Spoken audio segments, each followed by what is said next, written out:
Hey everyone, welcome back to Joshua All Trades. If you watched my last video, I was working on this International 484, just a bunch of maintenance stuff, trying to get it ready back into like operational status. Greased up a whole bunch of the Zerk fittings, changed out the fuel filters, which was quite the experience. Changed the hydraulic filter and cleaned up the air filter and just a bunch of little things here and there. And today I got some seals in to help me rebuild the brake proportioning valve. So I'm gonna work on that today and hopefully get that ready to go back on. Anyhow, let's get to it. All right, so we've got our brake proportioning valve. This sits in between the master cylinders, and they've got rods that push on this little disc here, and that goes in and out, and it's spring loaded. And I assume that it biases pressure front to back, or left to right rather. So anyhow, we're gonna go ahead and start taking this apart. I have no idea how to do this or what to expect, so we'll figure it out as we go. Alright, so I'm going to start by, I guess, taking there's a C-clip right there. I'm going to take that off. Get this guy over. There we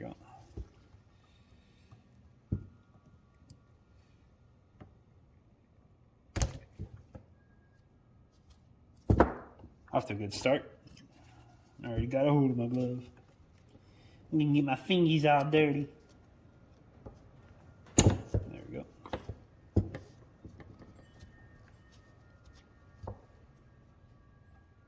Okay, easy enough.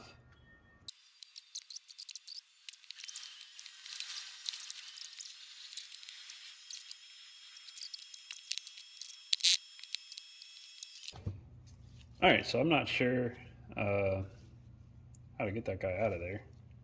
So what I'm going to do is I'm going to pull these off, and I'm just going to take my Sharpie and I'm going to mark one. That way I know the marked one goes to the mark on the block so that the right one goes back where it needs to go. So let's try removing this. Wonder if there's anything in there that might need to come out.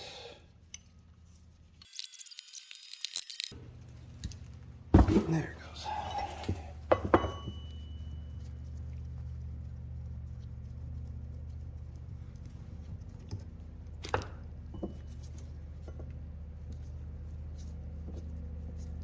I feel like there's going to be a spring or something crazy in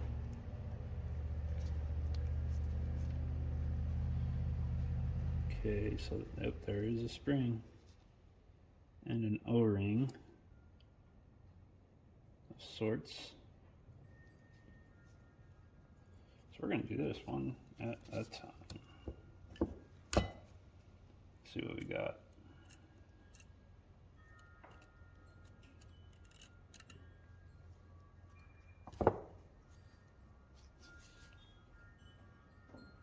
Looks like a ball. Oh, two balls. So the big ball was on top and the little ball was on bottom. So this is going to be B-side. I'm going to lay them out in order of things that came out. Okay.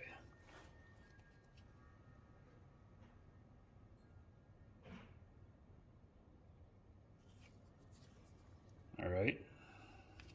And they're going to have their own respective sides.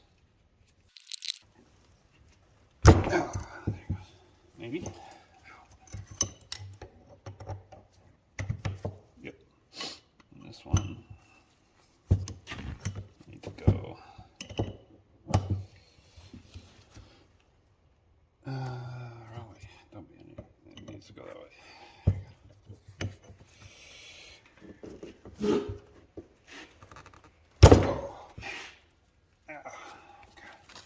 Sucker was on there. Oof. Ow. kind of hurt.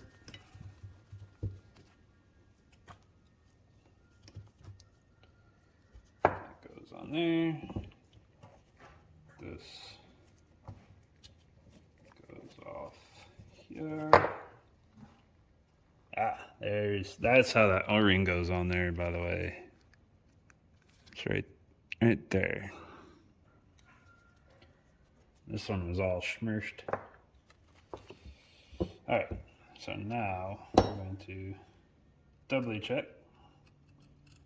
Make sure all the ball bearings come out in the right sequence.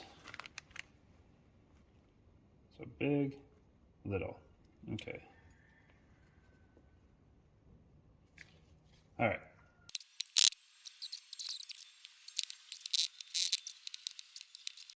Alright, well I got it out accidentally. That's the push rod that was in there. Little nub was sticking out. I was pulling on it with those pliers just to look down in there and see if I could see anything.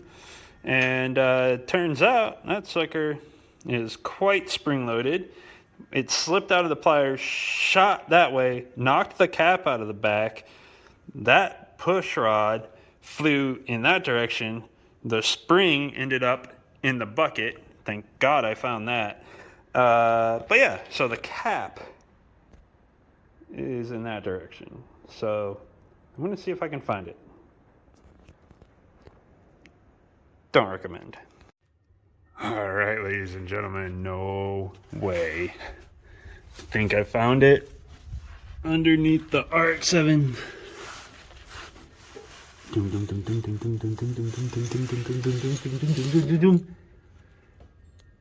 There it is. No way. I am so grateful I found that.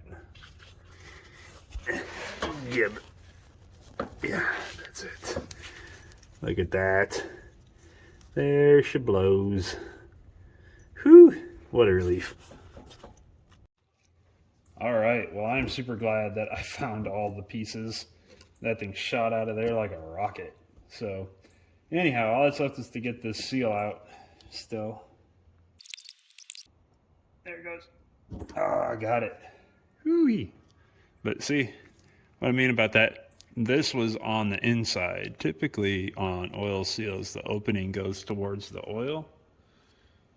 So, get this cleaned up, and then I'm going to look up the install direction, and I wonder if that was just put in backwards for whatever reason. Or maybe it is right, and that's just how that seal goes, which is weird. But anyway, I'm going to get this cleaned up, and then we'll try to figure out how to put this thing back together. Alright, so I can't find anything that gives me like a visual representation of how that goes in, so I'm just going to put it back the way it was. We're going to call it happy from there. So, take that guy. We'll want to tap it in gently. Before I go too far with this, let's make sure this is the right one. So I kind of cross-reference some stuff to get to this point. Yeah, okay. I'm going to, if this works, I'll put all of the part numbers I used in there, because a rebuild kit for this was $200 something, $250. I think I spent like $50 on this stuff, if that. So I'll put the part numbers in the description, provided everything goes together and I haven't messed it up.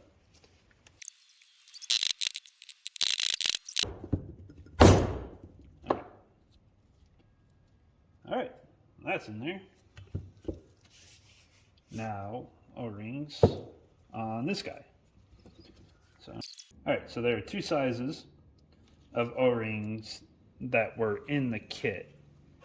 And I think that's because there were two different models of these. That's why the kit's so expensive, I think, is because it covers two, which I don't see why it's expensive. But it also gives you like the new springs and new ball bearings and all that stuff, which, I mean, I can tell you that spring ain't worn out. But anyhow, I'm going to pull these off and just make sure I've got the right size O-ring.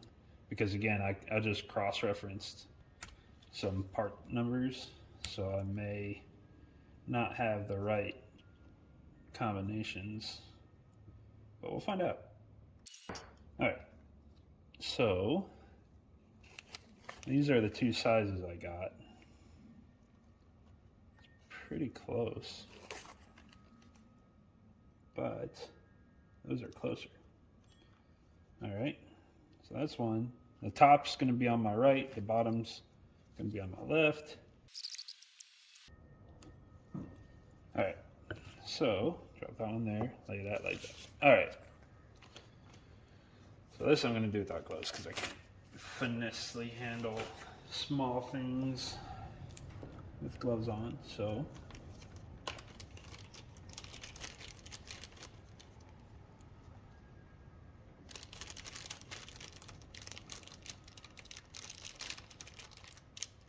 okay, so this one lay on top of there, and it looks like a match. That on top, that also looks like a match. All right, so I'll pop these guys on. All right, new seals on that guy. I'm gonna put gloves back on, get everything greased and ready to install. All right, and so I'm just using just some general purpose grease for this, just so that there's something on there. I'm just putting a thin coat on the whole thing. And then we're going to figure out how we're going to get everything back on. Because I'm not entirely sure the best way to go about this. So apparently the way to remove this is to just tap it until it pops the seal out like that. And it's like, oh, well, good to know. Or you could rocket fire the assembly into it. So this guy, let me see, what can I use to press that in there a little bit more? Maybe one of these bigger ball bearings. Oof, that's dangerous. I'm gonna press it in like this. All right, is that enough? No. All right, let's find something else.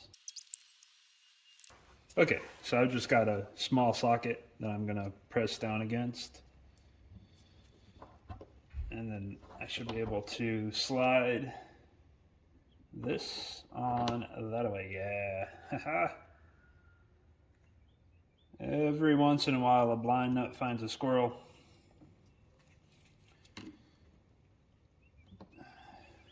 There we go. I feel like that's in there. Is it?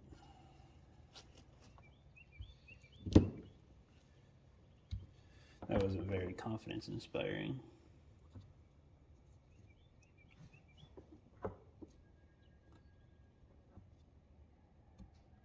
I'm gonna try to bend this C-clip a little bit more back together. It's not super retainy. Here we go. I don't need, no, I ain't not gonna squeeze this super hard. I'm just gonna want to flex it together. That way I actually have to click it over the shaft in the groove. Got that guy down in there. What am I forgetting? I feel, other than the plug. There we go. There, that snapped on. It's upside down from where it was. Probably not a big deal, but it bothers me. There we go. All right. So that's back together. Now, tap this guy back in somehow. Probably with this. I'm gonna put a spacer in there somehow. Haha. Oof. This has a lot of potential energy. There we go. Haha. So now I should be able to tap this guy in.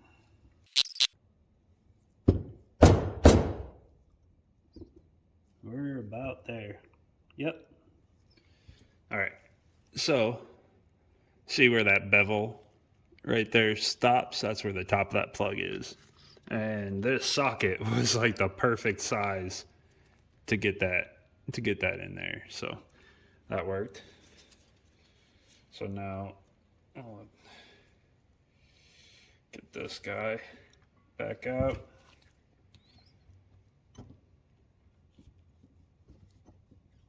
Maybe. Ooh-wee. Man, that spring is strong. There we go. All right. So there's a marked side and an unmarked side. This is a marked side. The marked side should be over here. Yep. So this one went small ball bearing, big ball bearing, spring. Leave that there. Now it had an O-ring on there as well.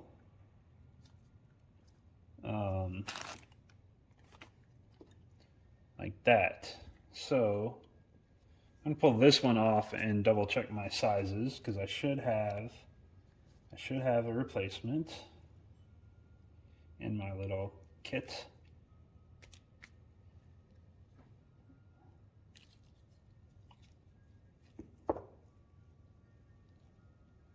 That one.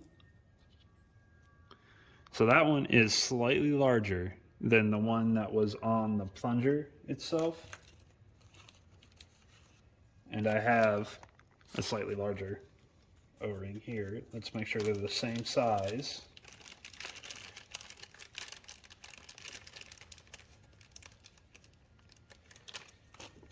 We're gonna you just lay them on top of each other. Heck yeah. All right, so I do have all of the right O-rings and parts and all that good stuff for this. For some reason.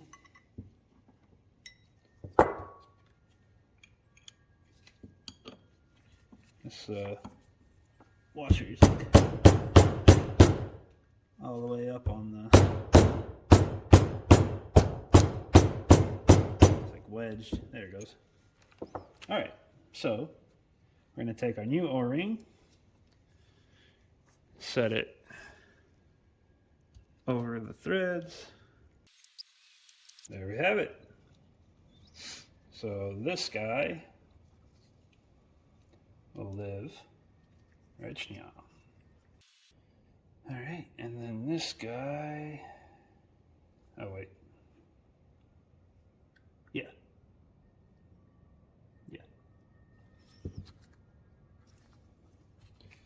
this will go. All right, I got to double check and make sure I get the positioning of this right. All right, so looking back at my videos, it was just canted ever so slightly in. So what I did is I ran it down until it stopped. It's obviously not in position. I just turned it until it was in position. And then we're gonna lock it down.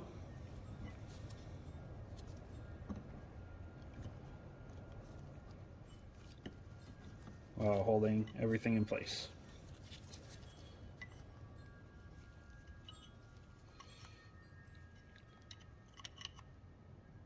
Once we start getting snug,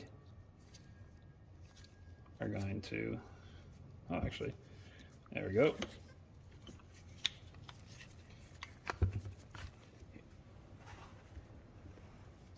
Yeah. All right. There we go. Good and tight. Now we'll drop in the small ball bearing. Ooh, don't throw it though. That's scary. Small ball bearing, big ball bearing, spring and springing. I'll set that aside.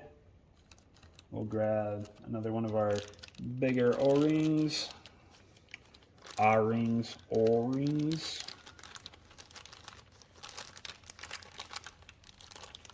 And then, again, struggle with simple things that shouldn't be a problem.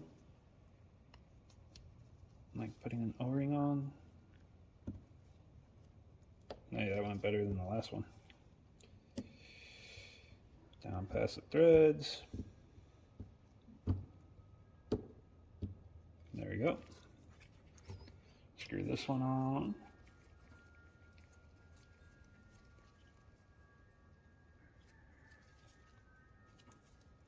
And back out to this one's about right there. And I'll be able to, once I get the lines on and everything, I'll be able to adjust these while in the tractor. In fact, probably just I'm gonna break that one loose again and just snug it down and then tighten everything once it's in the tractor. There we go. That way I can break it loose fairly easily by hand. Yep, that way I'm not struggling.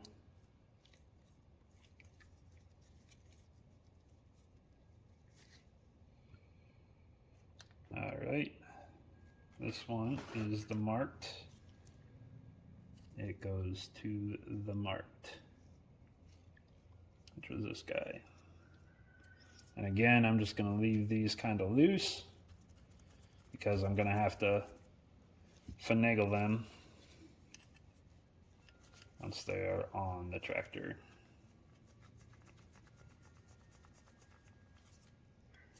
All right. Look at that. Let me get cleaned up. All right, well there you have it. Rebuilt brake equalizer for a 480 International Harvester 484. There are two versions of this. Mine had the two ball bearings that were different sizes. You'd probably just have to take yours apart and see which one you have. There is a way to tell by serial number, but I don't know what my serial number is on my tractor because it's actually missing. The plate is gone. But anyway, all that to say, that wasn't bad. Other than the heart attack when the plunger shot out and I lost the plug, everything went pretty well and I had the right parts. And so I'm going to go ahead and tell you the seal part number, the green one, is 529762R91. And that's the most expensive part of the kit. That was like $23, $25, something like that. But there's only like two places online that I found to get it. I'm sure if I spent a little bit more time, I could find something cheaper. But these are just pennies on the dollar in comparison. The small O-ring, I used two of these, was 9672548. And the large O-ring I used two was 165202. Those you could get at any part store, I'm sure. You can look up those part numbers and get the sizes off of the internet. This is the only thing I think you're going to have to custom order, mainly because it is quite the unique seal. And I ordered these from Messick's. Not sponsored, just that's where I bought them from. Anyhow, yeah, there it is. Not bad. I spent less than $30, got it rebuilt, and if I were to buy the rebuilt kit that came with new springs, new plugs, new ball bearings, new C-clips, everything, I would have spent $250. So definitely a much better way to go about it. And yeah, pretty happy with that. And now I know what to do. Hopefully I never have to do it again though. All right, well, I can't be any happier with how that went. Got it rebuilt, saved a whole bunch of money. And hopefully, as long as everything went well, it doesn't leak. And I won't have to worry about that part for a while at least. But anyhow, I'm going to call it there for the video. It's starting to get pretty dim outside, and I don't know how much filmable light that I'll have. But hopefully, if everything goes well and the weather holds out tomorrow, we'll go ahead and get this tractor put back together, fire it up, and run, get the hydraulics bled, and hopefully see where we're at. And if everything works well, we'll have a working tractor. So Hope you enjoyed the video. If you did, please like, comment, subscribe, all that good stuff. You can check out my Facebook page, Joshua Wall Trades Blacksmithing, and my Instagram is Joshua_trades. And yeah, hopefully tomorrow we'll be driving a tractor. I hope y'all have a good one, and thanks for watching.